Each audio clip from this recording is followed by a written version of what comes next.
Hello friends, இன்றைக்கி நம்ம கார்த்திகை தீபம் ஸ்பெஷலில் பார்க்க போகிறது பொரி உருண்டை. எப்போவும் கார்த்திகை தீபத்துக்கு கோயிலெல்லாம் நீங்கள் பார்த்தீங்கன்னா இந்த பொரி உருண்டை கொடுப்பாங்க. பொரி உருண்டை நம்ம நிறைய பேர் கடையில் தான் வாங்குவோம். இதை நம்ம வீட்டிலே ஈஸியாக பண்ணலாம். இது எப்படி பண்ணுறதுன்னு பார்ப்போம். முதல்ல கனமான சட்டியாக போட்டுக்காங்க. அதில் பொரியை நம்ம வெதுப்பி எடுத்துக்கிட்டரலாம்.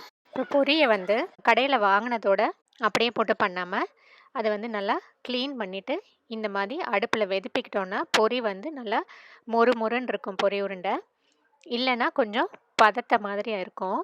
அதனால் இது ஒரு 2 நிமிஷம் நம்ம இருப்பு சட்டியில் வெதுப்பி எடுத்துக்கிட்டரலாம். இப்போ இது நல்லா வெதுப்பியாச்சு. இதை ஒரு மோலில் ட்ரான்ஸ்ஃபர் பண்ணிடலாம். இங்கே நான் வெல்லம் எடுத்து வச்சுருக்கேன். வெல்லத்துக்கு தண்ணி ஊற்றி முதல்ல வெல்லத்தை கரைச்சிக்கிட்டரலாம். கரைச்சி வடிகட்டினதுக்கப்புறம் நம்ம பாகா பண்ணிக்கணும். இப்போ வெல்லம் நல்லா கரைஞ்சிருச்சு. இதை நீ வடிகட்டிடலாம்.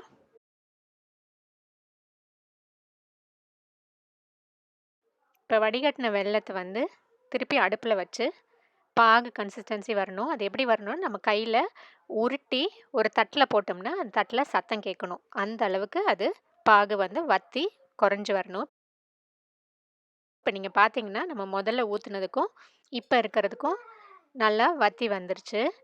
இன்னொரு 5 to 7 மினிட்ஸில் நம்ம எதிர்பார்க்குற கன்சிஸ்டன்சி வந்துடும். இதுக்கு நடுவில் ஒரு பவுலில் தண்ணி எடுத்து வச்சுக்கோங்க. ஏன்னா இதில் தான் நம்ம பாகை ஊற்றி பார்த்து அதோட பதம் பார்க்க போகிறோம். நீங்கள் பார்க்கலே தெரியும், கொஞ்சம் கொஞ்சமாக அது வற்றி வந்துருச்சு. இப்போ இன்னும் திக்காயிடுச்சு. நம்ம முதல்ல ஊற்றுனதுக்கு கொஞ்சம் கைவிடாமல் கிண்டிக்கிட்டே இருங்க. பாருங்கள் எவ்வளோ திக்காக வந்துருச்சுன்னு. இப்போ நம்ம இதுக்கு பதம் செக் பண்ணி பார்த்துடலாம். இந்த பவுலில் நான் வெல்லத்தில் கொஞ்சம் எடுத்து இதில் ஊற்றுவோம்.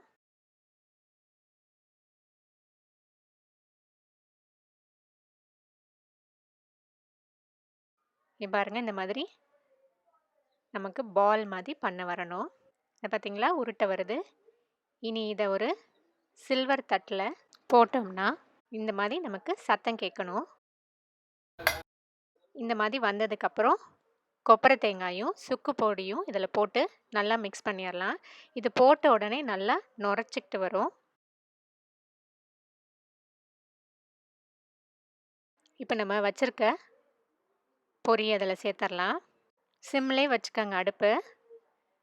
நல்லா இந்த பாகு எல்லா பொரியலையும் மிக்ஸ் ஆகிற மாதிரி கலந்துருங்க. இதுலேருந்து கொஞ்சம் பொரியை ஒரு பவுலில் மாற்றி வச்சுக்கோங்க. இது ரொம்ப சூடாக இருக்கும், அதனால் கொஞ்சம் பார்த்து பண்ணுங்கள். கையில் நெய்யை தொட்டுக்கிட்டு நம்ம இதை பால்ஸாக பண்ணிடலாம்.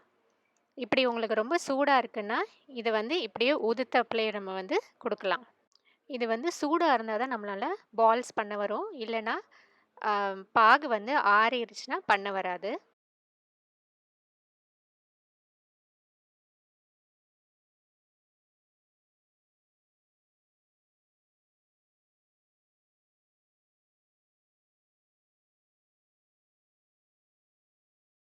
இந்த மாதிரி தட்டில் தனித்தனியாக வைங்க. பக்கத்தில் வச்சிங்கன்னா ஒட்டிக்கிட்டுரும். இது நல்லா சூடு கொஞ்சம் ஆறுனதுக்கப்புறம் பாக்ஸில் போட்டு வச்சுக்கலாம். இப்போ நம்மளோட கார்த்திகை தீபம் ஸ்பெஷல் பொரி உருண்டை ரெடி ஆகிடுச்சு. கண்டிப்பாக எல்லோரும் வீட்டிலேயே இதை ட்ரை பண்ணி பார்க்கலாம். நம்ம கடையில் வாங்குறத விட வீட்டில் பண்ணுறது இன்னும் க்ளீனாக நம்ம பண்ண முடியும். அந்த பொரியில் இருக்க தூசியெல்லாம் எடுத்துட்டு பொரியை க்ளீன் பண்ணி அதுக்கப்புறம் நம்ம பண்ணுவோம். அது மாதிரி வெல்லத்தையும் நம்ம வடிகட்டிட்டு அதுக்கப்புறம் நம்ம யூஸ் பண்ணுறோம். அதனால் ரொம்ப க்ளீனாக நம்ம வீட்டிலே பண்ண முடியும். ஒரே ஒரு விஷயந்தான், இது பாகு நல்லா சூடாக இருக்கையில் நம்ம பிடிக்கணும். அதனால் அந்த பாகு சூடு உங்களால் பொறுக்க முடியும்னா நீங்கள் இந்த மாதிரி உருண்டைகளாக பண்ணலாம். இல்லைன்னா உதுத்து கூட நம்ம இதை சாப்பிட்லாம். கோயிலெல்லாம் போகும்போது நமக்கு பொரி உருண்டைகளாக தரமாட்டாங்க, இந்த மாதிரி உதுத்து தான் தருவாங்க. இந்த பொரி உருண்டையை கண்டிப்பாக எல்லோரும் ட்ரை பண்ணி பார்த்துட்டு உங்களோட கமெண்ட்ஸ் எங்களுக்கு அனுப்புங்க. தேங்க்யூ. உங்களுக்கு இந்த வீடியோ பிடிச்சிருந்தா லைக் பண்ணுங்கள், ஷேர் பண்ணுங்கள், சப்ஸ்கிரைப் பண்ணுங்கள், மறந்துடாமல் பெல் ஐக்கானை ப்ரெஸ் பண்ணுங்கள். நன்றி, வணக்கம்.